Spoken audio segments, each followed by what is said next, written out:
Hei! Bună tuturor! Sunt Claudia Niță și bine ați venit sau ați revenit pe canalul meu de YouTube.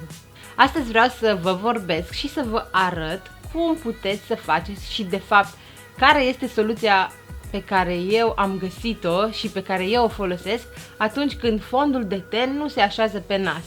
Știți că am vorbit de mult, cred că, despre chestia asta. Întotdeauna nasul și zona de sub ochi sunt zonele în care există probleme. Nasul este un volum, este în afară. Soarele lovește direct pe el, în primul rând, să spunem și așa. Pielea este foarte subțire și multe dintre noi, pot să spun așa, nu prea avem grijă de zona aceasta a nasului, mai ales persoanele care au tenul gras uleios au mari probleme cu această zonă a nasului, pentru că întotdeauna fuge fondul de ten. Așa că m-am gândit să vă spun și să vă arăt care este soluția pentru acest lucru.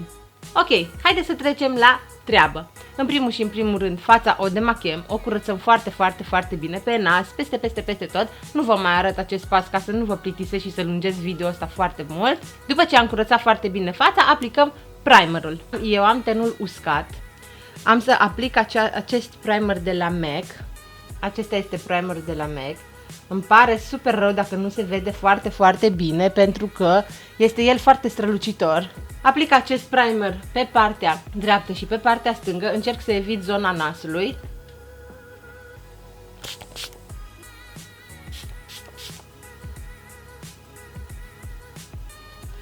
Asta este pentru tenul uscat deshidratat, adică pentru mine. Pentru tenul gras, puteți folosi baza de la Maybelline. Folosiți această bază de la Maybelline. Știți că eu o tot folosesc și sunt foarte mulțumită de această bază. Și voi puteți folosi această bază de la Maybelline, dar să nu o aplicați pe nas.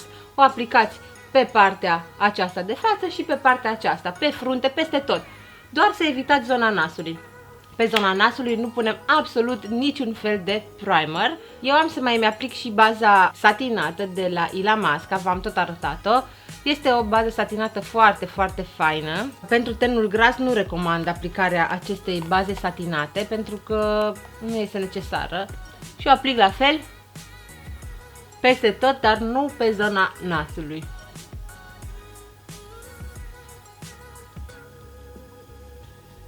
Să știți că și tenul uscat deshidratat are probleme cu această fugă a fondului de ten de pe nas.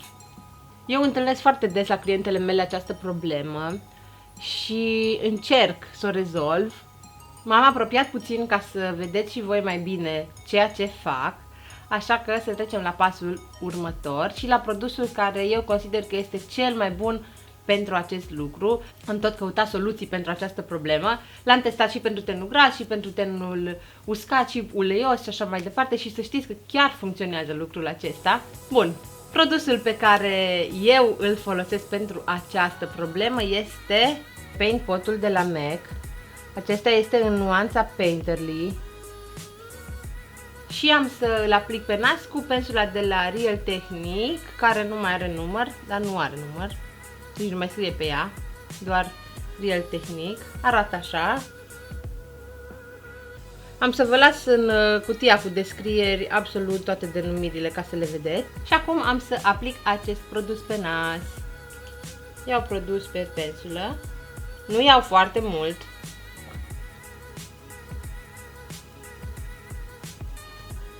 Într-un strat foarte subțire. Și blendui destul de bine, doar să nu frecați, să nu faceți așa, mai mult tapotați produsul în piele, la baza nărilor, tapotezi cu degetul să intre bine în piele.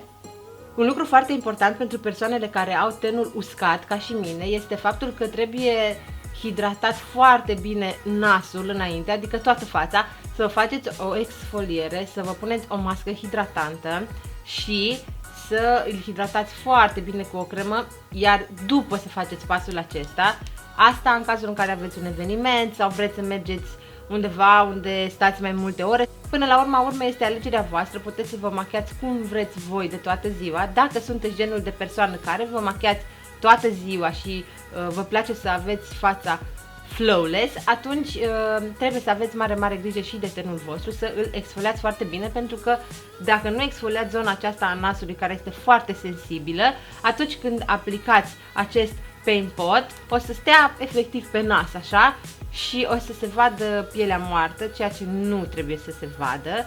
Asta este norocul persoanelor care au tenul gras uleios, că nu trebuie să-și bată capul atât de mult pentru descoamarea pielii, dar trebuie să aveți și voi grijă de tenul vostru. Eu zic că am pus peste tot. După ce am terminat cu pasul acesta, pun fondul de ten. Astăzi am să folosesc fondul de ten de la Illamasqua. Nu prea aveți ce să vedeți pe ambalajul lui. Arată așa, scrie pe el Skin Base și cam atât. Are un ambalaj foarte minimalist și nu e ceva foarte special. Așa, îmi pun un pic pe mână să vedem dacă se potrivește culoarea. Și iar apoi cu Beauty Blenderul am să blenduiesc totul. Aplic fondul de ten normal, cum îl aplic eu de obicei. Dar ultimul loc în care îl aplic este nasul. Acesta nu este un tutorial, vreau doar să vă arăt cum procedez eu atunci când nu vreau să fugă fondul de ten de pe nas sau când clienta mea are probleme de genul acesta.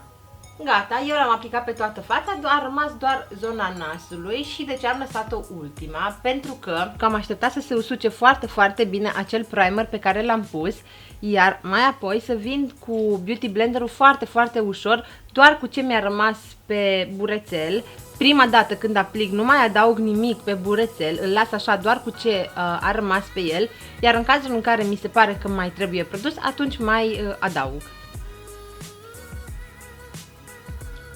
Să nu apăsați foarte tare, lucrați doar cu mișcări de tapotare, pentru că dacă mișcați foarte tare și faceți mișcările acestea de frecare, este riscul să dispară acest fond de ten de pe nas. Nu uitați niciodată zona de sub.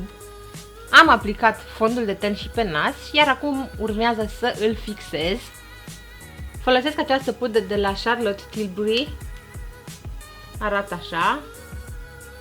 Are nuanța 2, mediumul, Airbrush Flawless Finish, așa se numește.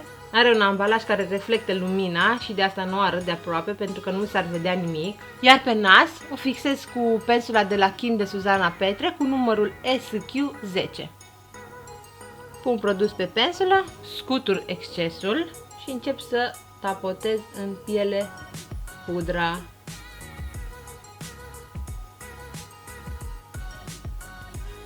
Voi puteți să puneți o pudră translucidă. Această pudră are pigment, dar puteți folosi și o pudră translucidă, nu este absolut nicio problemă. Eu am preferat să folosesc pe aceasta astăzi. Pudrele presate cu pigment încarcă un pic mai mult tenul, dar mie nu-mi displace acest lucru, mie chiar îmi place, la mine cel puțin, mai ales dacă merg la un eveniment, îmi place să fie fața cât mai flawless.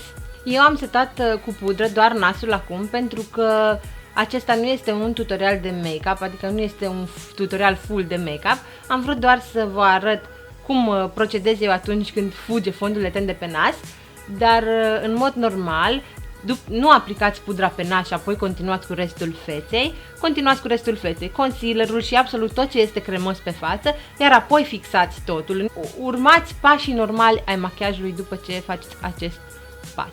Eu vă mulțumesc foarte mult că v-ați uitat la acest clip. Dacă ți-a plăcut, dă-mi un like.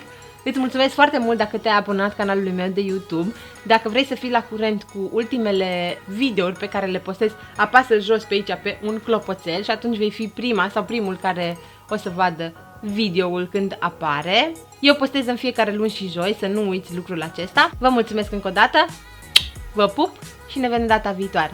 Ciao!